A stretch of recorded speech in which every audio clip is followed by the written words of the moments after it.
Welcome. Welcome back to See You Next Thursday. I am Willow of Pixie Retreats. And I'm Tree. And today we're going to talk about why sometimes, maybe oftentimes, maybe all the time, New Year's resolutions don't tend to work or stick. And, I think we get into, I think people once after January, February, coming into March, April, we want to put a bikini on. I think we start to get a little bit more committed, depending on what your resolution is. But well, we know what hers is. No, I've got many, and I have to tell you, I have not been doing great. This month has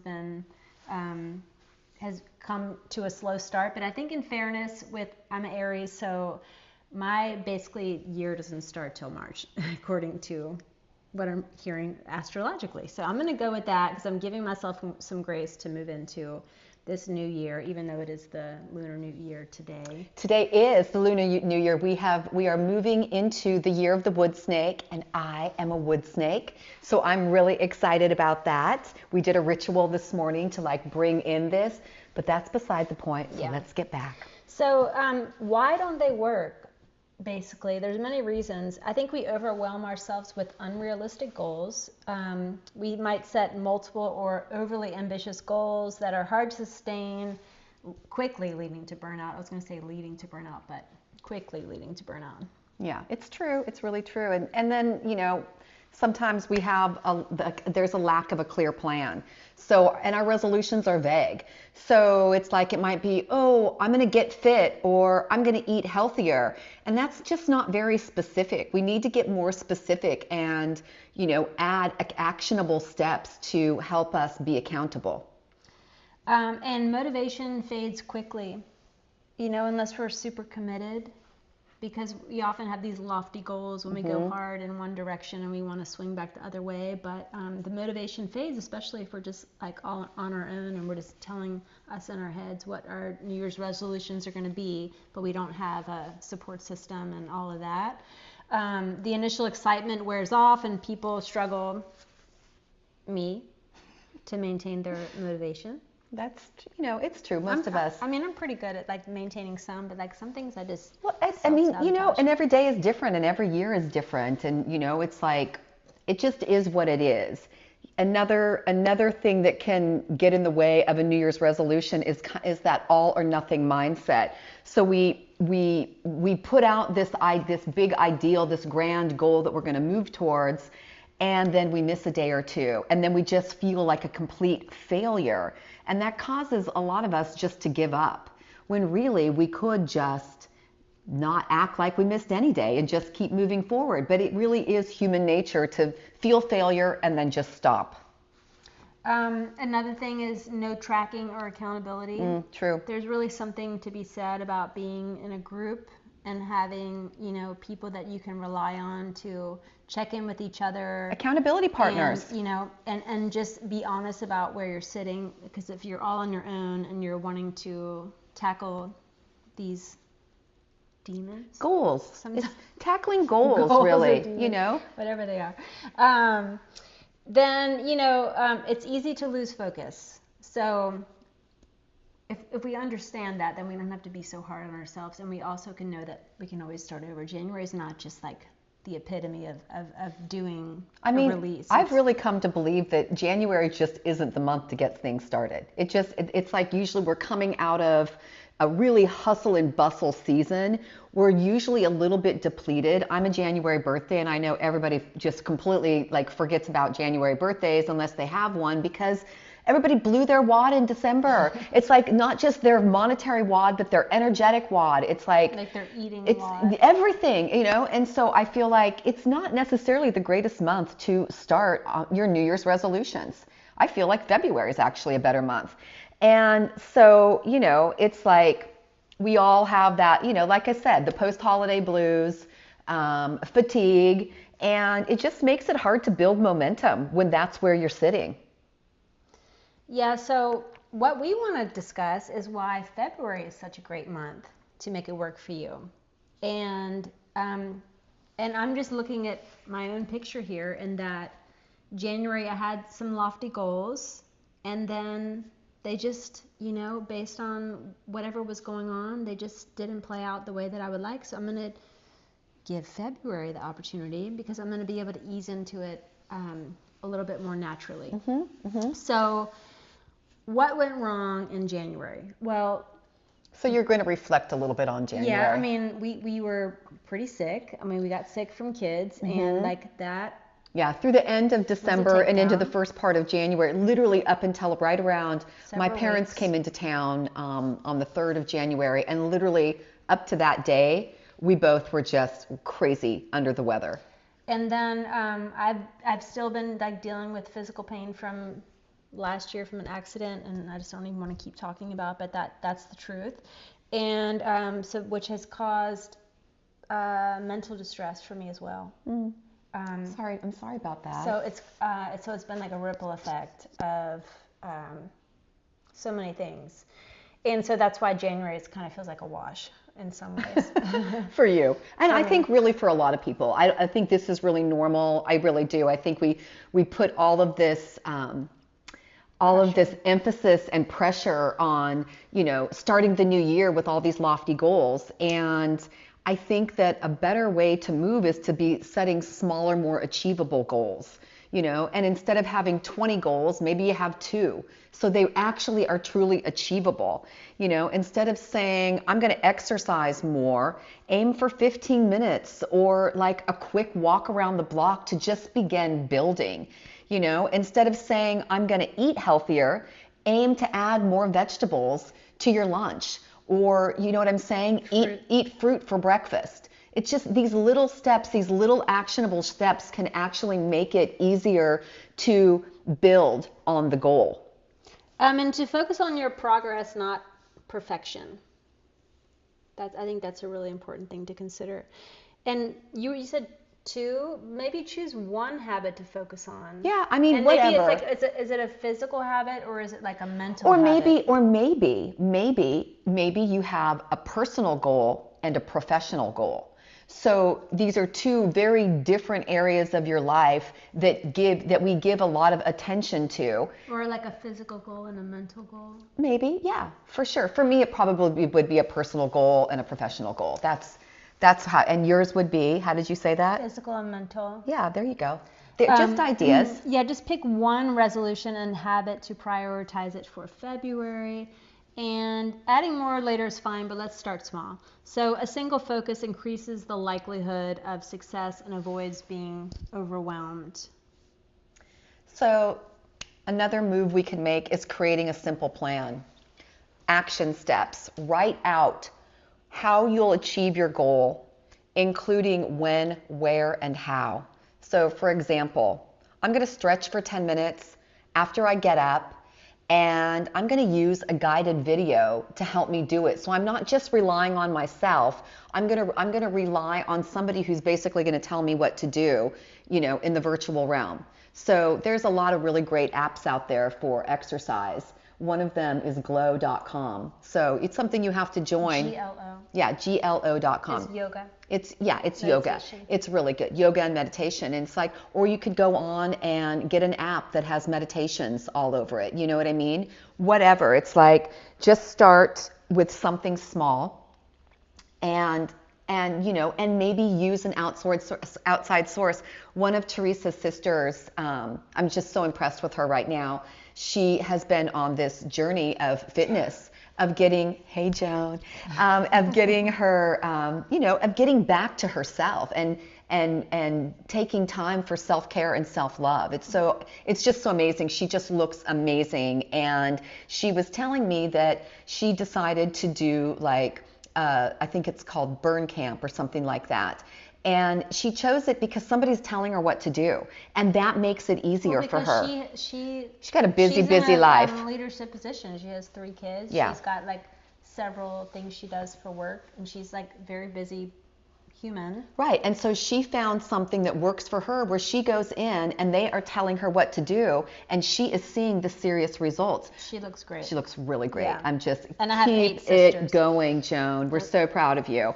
But, that's really a way to do it. So, I'm going to stretch for 10 minutes after I get up, and I'm going to use this guided video or this app or whatever. So somebody's literally telling me what to do. I just get up, turn it on, and let it happen. And then another thing you can do is build accountability. So share your goal with a friend, family member, or online group. I think that's something that I really think about when I keep things very quiet. And if I don't share them, then I'm not really accountable for the things. It's really true. You know, and so there's really something to be said about accountability in terms of like a group setting and like meeting up and doing things together if that's what you need. If you don't need to do it together in person, then at least, you know, like our good friend Peggy just sent me this book out of the blue to read, to kind of do a book club together, because I had a very vulnerable conversation with her, and she very generously sent this book to read together. It's not like an easy read, but to kind of, so now I What is the book? It's about like embracing your inner lion.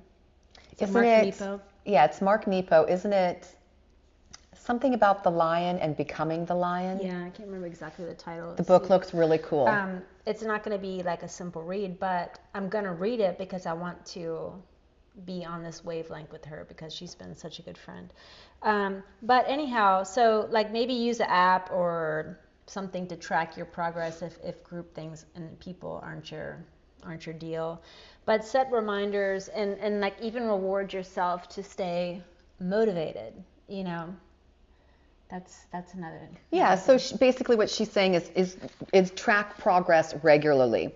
So the action step there is like using a journal or an app or a calendar to check off each day so you can actually stick with your habit. It's like you've got something that you are just checking off, and then you can look back and literally visually see your accomplishment. Well, like we've been for the last little bit. And also, just one last thing, celebrate your small wins.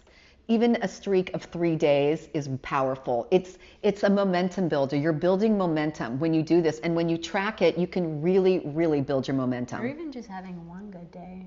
Yeah, but when you have 3 in a row, that's pretty powerful. Yeah. It's really motivating. And that's the thing that Joan was saying too. It's like she got started and she just was really motivated. My sister did the same thing. It's like she was always like the skinniest in the family. So she never really, as in high school and stuff, she ran track. But then as an adult, it's like, well, she just looked good in everything. She didn't really have to exercise. Well, fast forward, she's a year younger than me, and she started going to the gym a year ago, and now she's really into it. And she's been tracking her progress, and she can see her progress, which is so motivating to keep something going. Well, it's hard to And deny. everything isn't about the gym. There's a million other goals that you can do, but this is just an easy one that so many people hop on board to after the holidays. And we're not even gym people. We've just been going in the last I hadn't been to a gym in 24 years, and then we joined one really close to the house. We've been yoga people, but I really felt like I needed to add weightlifting into my repertoire. It's like as we age, I hate that. As we advance in our lives, it's muscle mass is really important. It just is. It's like it's how, to get up, we have to have muscles in our thighs and in our thighs and our butt, our biggest muscle groups. We need to keep them. And our core. And our core, yeah. It's like it's really important in this advancement process. So a lot to maintain as a human and to do it well. Maybe it's not so hard. Maybe we just make it harder. Maybe. But anyhow, so be flexible and forgiving. If you miss a day or slip up, don't quit. Adjust your plan if needed and keep it moving forward. So like treat setbacks as learning opportunities. They're not failures. You have to have days of rest and honor that, and not feel like you're like regimented, like we're not in the military. We're just trying to we're show up for ourselves every day, and then if you're tired, if you're not into it, it's okay to just sit down and read a book or write some notes. And I wanted to say that's one of the tracking progress things that you were mentioning is that, not too long ago, Willow just kind of set a journal in front of me. I was like, okay, we're going to sit down and write. And so she goes into her stuff and does her meditation in the morning, and I do my thing. And then, at one point, love rituals. Lately I've been coming in and joining in the toasty warm room, and like we sit down together and we write our appreciation journal together. So yeah, it's like, basically, it starts with I am so happy and appreciative for dot, dot, dot. And then you just go, and then you just write it as if it's happening now, whatever it is that you're imagining, and that's what we do. So like, it's not like I wish it was going to be or whatever. It's like, I'm so happy and appreciative for whatever I'm wanting to happen as if it's happening right now. And just writing for maybe 10 minutes, 15 minutes, or whatever it takes for you. And that's something we've been doing together. So thanks for spearheading that. I mean, I'm just into it. Not done it before. But I'm just really, I think putting pen to paper is really, really powerful. It's like you have the thought, you speak the word. If you write it down on paper, it's like there it is. Somebody else could pick it up and read it. It's almost like you've said something out loud when you put it pen to paper. I'm just so into it. Bob Proctor really, really talks about writing things down. I mean, so many of the saints and sages talk about this. It's so powerful to put pen to paper. It's so powerful to have gratitude journals, or I'm not a big fan of the word gratitude. There's something lacking in it. I like the word appreciation better. And so my journals are appreciation. I wrote on the front of mine, I am appreciation in living form. And it makes me, every time I look at it, it smiles, and I've made big hearts all over and stuff. It's like you're a kid, but it's something, it brings me joy to look at it and then to open it up and dive in.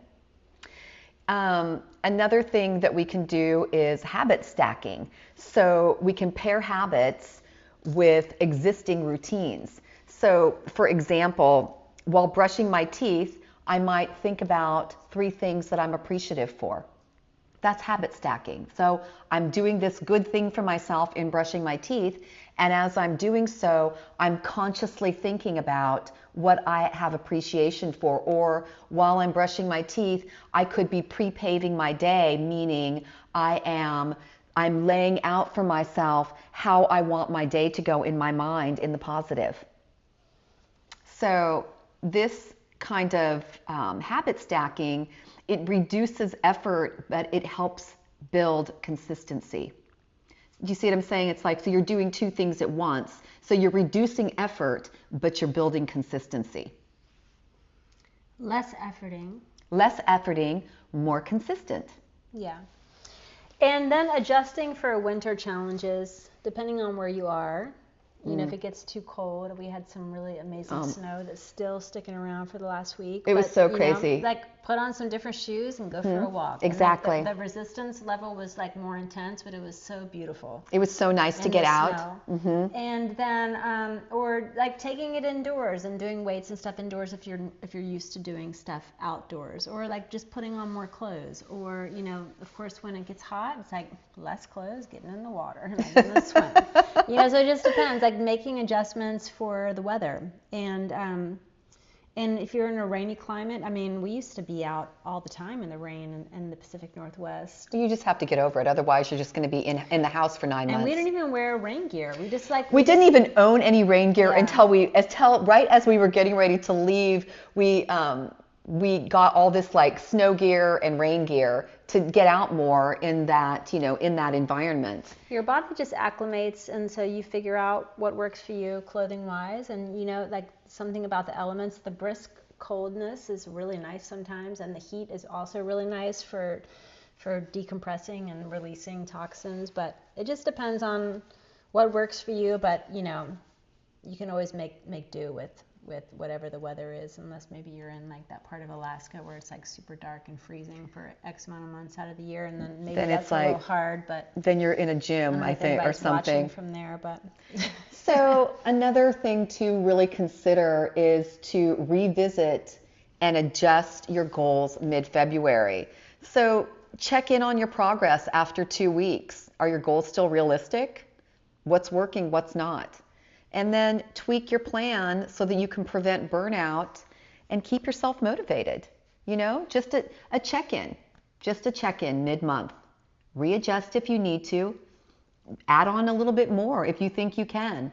But keep it simple so that you can make it happen. Yeah, simple, smaller goals, clear plan, forgiving mindset. Oh yeah, for sure. Forgiving ourselves always first. And then also, like, this is just going to kind of lead us into what we're doing, which is we're leading this heavy metal or the liver rescue. The 369 liver rescue cleanse. And also adding in the heavy metal detox along with it. But we're starting it on February 1st, which is Saturday. And it's an 11-day cleanse, and we're leading it every month. So if you're interested, we talk about this liver rescue a lot. We're just really high on it. This is going to be our 6th cleanse, and not even our in the 6th last year. cleanse we started in April of 2024. We're going until April again, so the 6th cleanse will be on Saturday. We'll start it on Saturday. And if you can't make it for this round, for this month, feel free to join us in March. And it's just a really transformative practice. Our website is Pixie Retreat. It's www.pixieretreat.com. We'll leave a link below. And we've garnered so much from this cleansing. And so February felt like a more realistic time to do the cleansing, just based on all the things that we talked about here. Mm-hmm. So we're excited to dive back in, and we'll be imparting this information on a deeper level, because there's really so much to garner from, really stepping in, and there's a lot of things to shed, and the cleanse is one of the most powerful tools that I currently possess that really keeps me balanced in an otherwise unbalanced time that I'm experiencing personally. Well, the 40s, the end of the 40s are an interesting time frame. Not at the end yet. Well, you're going to be 47 in a couple of months, and so really it is kind of the beginning of the end. There's 3 parts to every decade. Doomsday. There's the beginning, the middle, and the end, and it's like you're transitioning out of the middle into the last part of that decade. And I just will say, for me, I'm kind of getting off point right now, but for me, it's like I went into menopause at 48. It felt early. I didn't know what was happening, and it really was a really, really, really challenged time. It does and feel it's like a metamorphosis. It is. It's like all that's really happening is you're shedding old skin, and you're stepping into this new, really more powerful time frame. And so that's a whole nother topic. It is a whole other topic. But so we are doing a cleanse, and that was not why we were talking about what we're talking about, but it was just kind of initiated the conversation. And we're happy to share so much information, because it's really powerful. It really is. And it's one of those cleanses that really supports your adrenals, and it's just been such a game changer in so many ways. And we've taken so many practices from it, because each time we get new gems and we impart it into our day-to-day. Mm-hmm. And so it's kind of hard to go backwards, which is, I think, why we've been sharing more of this stuff here on our channel. It's like we're just high on it. It's when you're so into something, it's kind of like when we first started Pixie Retreat, and we were first diving into raw food and eating raw food and making raw food. We looked like Hare Krishnas. Mm-hmm. Every time we would come upon somebody, there's nothing wrong with that, but we were just we were high. We were high on our own supply of raw food. And we were constantly, anybody who was in our presence, we would just start barraging them with all this information. And, it was kind of a turn off to a lot of people, but we couldn't stop. We just felt so good. We wanted to share what was making us feel so good and look so good. And especially these days, and again, off topic, and we should probably wrap it up, but with the healthcare system, that's very much a sick care system. That, and it's just, I don't know, I just don't want to rely on it. I have such misgivings around it, and I don't want to, but I'm experiencing some stuff that makes me feel questionable around the care that I feel like we all deserve. If we're paying into something, we deserve a certain kind of, you would think, care. Mm-hmm. So what I'm trying to say is that we have to take charge of our own picture if we really want to see positive results, because to put it in the hands of other people that you're just a number. They don't, literally, when we step out of our front door and we step into the world, nobody cares. That might sound really hardcore, but it's really the truth. Besides your immediate people, when you step into the world, like all these doctors and nurse practice, all these people, it's like they are dealing with so many people. There may be somebody who really stands out to them and they go the extra yard for, but it's like they are just dealing with so many people, and then they also have their own personal lives that they're dealing with. And so really, it's like we have to really begin to advocate for ourselves in really every single area of our lives. And this one is a pretty major one, because by the time you hit 40 years old, it's like stuff just starts happening. We have overloaded livers. I can't help it. I just always have to go back to the liver. I mean, thanks for tuning in. It Yeah. just depends on what your resolutions are. Yeah. These are ours for February. I have physical and mental. If you want to join us on our cleanse, pixieretreat.com. And we hope that, you give yourself some grace. And step into your goals. You can do it. January is just a month. It doesn't have to be about January. There's No. always February. There's Exactly. always February 15th or 17th. Any Right. day is a good day. There's always March 1st. I mean, literally, whenever you feel ready to do something, that's when you do it. Not some like designated time frame that most of us, when something's designated, it's like, it feels obligatory almost. Yeah. And when things feel obligatory, we kind of do them resentfully. You know what I mean? We do. We kind of do them resentfully. And so what are we really getting out of something that we're doing resentfully? It's best to just like get ourselves prepared and step in with some simple goals that that you can take. You can set up good action steps and give yourself grace as you're moving through. There's setting up simple goals, there's action steps, there's accountability, and there's tracking your progress. Get you some. If you liked this video, please hit the like and subscribe button. And we are looking forward to seeing you next Thursday. Check out our website if you are interested in cleansing, or you can just contact us directly through our website or through YouTube. Everybody have a fantastic day, and we'll see you next Thursday. Peace out.